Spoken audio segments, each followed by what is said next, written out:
যোৰহাটৰ আঞ্চলিক বন বিষয়া কাৰ্যালয়ৰ ৰেঞ্জাৰ ইকবাল আহমেদ দুৰ্নীতি নিবাৰক শাখাৰ জালত। যোৰহাট বন বিভাগক এক প্ৰকাৰ দুৰ্নীতি সাম্ৰাজ্যলৈ পৰিণত কৰা আঞ্চলিক বন বিষয়া তথা ৰেঞ্জাৰ ইকবাল আহমেদক আজি নগদ ধনসহ হাতে লোটে আটক কৰে দুৰ্নীতি নিবাৰক আৰু তদাৰকী শাখাই। এজন ব্যক্তিৰ পৰা 1 লাখ টকা লোৱাৰ সময়তে ৰেঞ্জাৰ ইকবাল দুৰ্নীতি নিবাৰক আৰু তদাৰকী শাখাৰ জালত পৰে।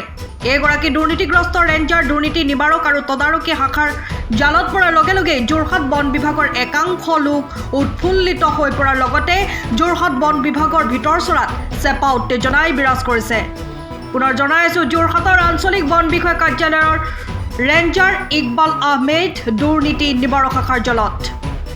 নগদ ধনসহ হাতে লোটে আটক কৰে দুৰ্নীতি নিবাৰক শাখাই। এজন ব্যক্তিৰ পৰা নগদ 1 লাখ টকা লোৱাৰ সময়তে ৰেঞ্জাৰ ইকবাল আহমেদক দুৰ্নীতি নিবাৰক শাখাই আৰু তদাৰকী শাখাৰ জালত পৰে।